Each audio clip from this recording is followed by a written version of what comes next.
sutresna budaya basa Jawi, sugeng pepanggihan malih kalian Subadi Prawata. Ing kalodhangan menika badhe ngaturaken waosan buku basa Jawi Cerita Cekak. Anggitanipun Tri Asih kanthi irah-irahan Kecipratan Lendute.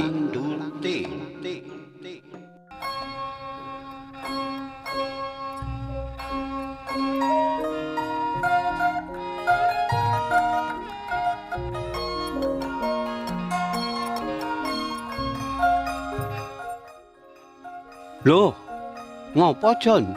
Kok bali mrene meneh? Pitakone Juna marang Joni. Oh, rokokku keri nang kali sajake. Ayo, terke nang kali. Semaure Joni. Bocah keloro mau banjur padha lunga nang kali. Udakara 30 menit suwene Juna nunggu Joni nanging dheweke ora bali-bali. Kamangka wis lingsir wengi. Suasana ing kono uga rasane adem, mung krungu swara wong-wong padha takbiran. Lega rasane Juna nalika ningali Joni sing wis ketok perawakane saka kadohan. Aku ora arep kekancan karo kowe maneh. Pokoke wis ora arep kekancan karo kowe. Omongane. Joni agawe Juna kaget. Rasane kaya dongkol sarta mangkel kang dirasakake Juna agawe dheweke nendang Joni. Kayata bledhek sing lagi wae nyamber. Ora ngerti apa-apa nanging kok Joni ngucap kaya mangkono. Kaya wong kesurupan wae. Wo, munyuk. Kene ngenteni kowe suwene malah omong mangkono. Slatune Juna marang Joni amarga isih mangkel nanging dheweke isih nganggep dene kancane kuwi amung geguyon. Ora dinyono, ora ngira Joni malah ngantem Juna. Kahanan sansaya panas. Sawise kuwi Juna banjur nggenti mbales Joni anggone ngantem. Joni banjur njupuk kayu kanggo mbalang Juna. Karana keweden Juna banjur mlayu sarta njaluk tulung marang tanggane kang aran Johan. Jo, tulung Jo, tulung. Suarane Juna sinambi ndodhok lawang omahe Johan.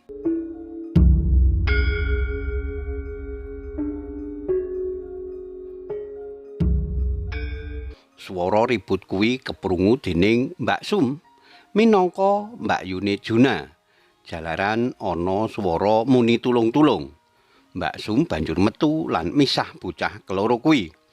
Bocah keloro kuwi banjur apian. Sawise wis adem, Juna banjur ngomong karo Joni. Kowe piye saiki yen isih ra trima tak antem dhisik?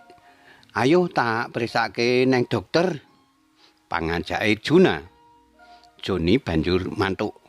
Bocah kaloro kuwi banjur boncengan menyang klinik dokter cedhak desa. Mbak Sum minangka mbakyune sing ngerteni perkara mau isih ngrasa was-was lan atine ora tenang. Piyambake banjur nelpon Eko, kakangne Juna, supaya adine diawasi lan dijujul anggone nang klinik. Gubrak. Swara montor tiba sarta helm pecah. Sawise tekan klinik, jebule Joni malah gawe ulah ngembrokake montor perawat kang diparkir ing kono. Swara kuwi agawe kaget Juna sing lagi wae medun ndaftarake kancane kuwi. Petugas klinik sarta perawat padha kaget, padha metu. Sawise ningali perkara kuwi, Joni banjur diajak metu jalaran irunge uga wis metu gedhe.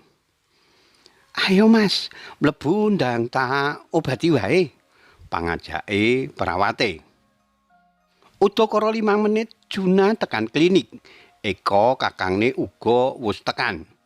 Eko banjur ningali kahanane bocah kaloro mau kanggo mesthekake yen ora ngapa-ngapa. Mlebu ing ruang UGD, Eko rasane lega nalika ningali adine ora ngapa-ngapa. Sarta Joni mung metu gedhiye kaya mimisen. Kahanan sing wiwitane ayem dadi kahanan panas maneh, sarta gawe wong sing krungu keweden. Joni bengok-bengok sarta ngantemi awake dhewe. Dheweke terus-terusan njeglokake sirahe ing tembok sarta ngantemi mripate. Perawat sing nangani keweden ora wani nambani.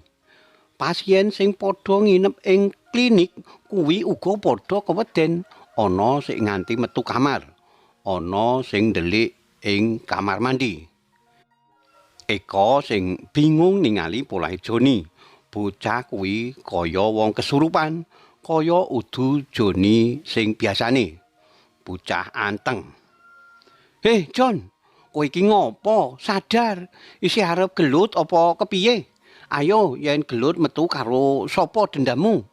Selatune Eko sinambi nggodoki Joni. "Ah, ora kok, Mas. Aku mung stres wae nang omah," semaure Joni bola-bali kaya mangkono sinambi ngantemi awake. Pasuryane Joni sing maune bagus dadi bitu-bitu sarta njarem abang biru.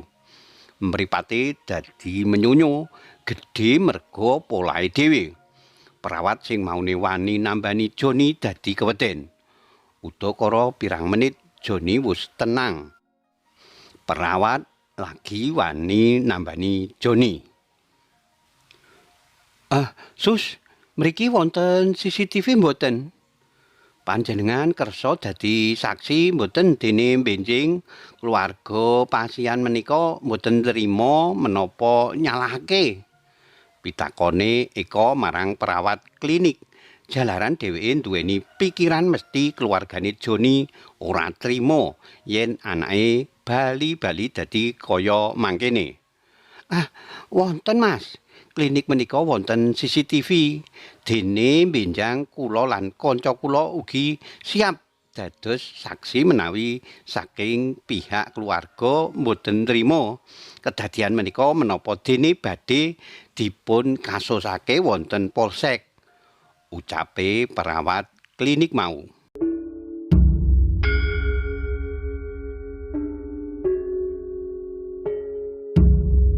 Bubar subuh Joni banjur diterke bali ning omahe.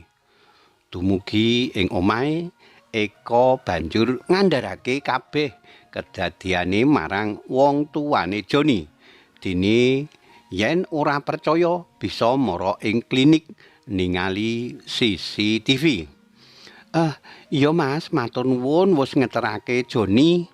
Ngapurane yen Joni wis gawe prahara. Sakjane aku yo bingung, ora mung sepisan iki, bocahe kaya mangkene. Ngendikane wong tuwane Joni. Wong tuwane Joni banjur cerita, dene Joni kuwi wis bola-bali kaya mangkono. Wong tuwane uga bingung golek tombo nang endi. Bocah lanange iki sing biasane anteng ora tau semaur yen karo wong tuwa dadi kaya mangkono. Wong tuane uga wis nduweni pengangen-angen arep nggawa Joni periksa ing dokter jiwa. Lega rasa atine Eko. Masalah iki wis rampung. Alah, ana-ana wae wayahe bakda kok malah gawe geger. Kowe iki cah. Wis, saiki ayo bali. Adus salat Id. Kandhane Eko marang adine Juna. Medhun saka salat Id udakara jam 10-an ana tamu kang mara ing omah. Piyambake yaiku Pak Like Joni. Piyambake njaluk tanggung jawabe Juna. Ponakan kula ngaken menawa didendang. Ora mungkin yen ora diantem wong raine dadi kaya mangkono. Menawi mboten kersa badhe kula minggahake kaususe. Makdeg. Ature kuwi gawe kaget saomah. Mireng ature kaya mangkono, Eko banjur lunga nang klinik. Bali saka klinik, Eko banjur matur karo Pak Like mau. "Bapak, ngapunten, menika saran saking klinik menawi Bapak badhe ndamel kasus, monggo. Saged wonten polsek, samangke pihak kula sampun siap barang bukti awujud CCTV sarta perawat wonten mrika kersa dados saksi. Samangke supados polsek mawon ingkang mendhet langsung CCTV-nipun," cekake Eko. Sawise krungu omongan Eko kaya mangkono, Pak Like rumangsani dene ponakane ateges sing kleru. Piyambake banjur njaluk pangapura. Rumangsani dene Joni karo Juna kuwi wis kekancan wiwit cilik. Wong tuane Juna uga ora kepengin yen anggone paseduluran dadi rusak. Dheweke uga melu urun arta kanggo ngobati Joni, senajan ora akeh lan sak bisane. "Kuwi deloken kowe kuwi yen srawung barang ora ngawur anggone tumindak. Rawurung, lak ya kabeh kecipratan lendute to. Njajal, ora ana CCTV bisa gawe dicegat sedulure lan diantemi nang dalan," kandhane Eko marang adine. Juna amung meneng sarta njaluk pangapura marang wong tuane lan kakange. Wis gawe prahara ing dina riyaya iki. Karipta dening Tri Asih. Cariyos menika kapetik saking kalawarti basa Jawa Jaka Lodang nomor 51 tanggal 17 Mei 2019 ing Ngayogyakarta. Matur nuwun awit kawigatosanipun saged pepanggihan malih wonten ing cariyos-cariyos sanesipun. Matur nuwun, matur nuwun, nuwun.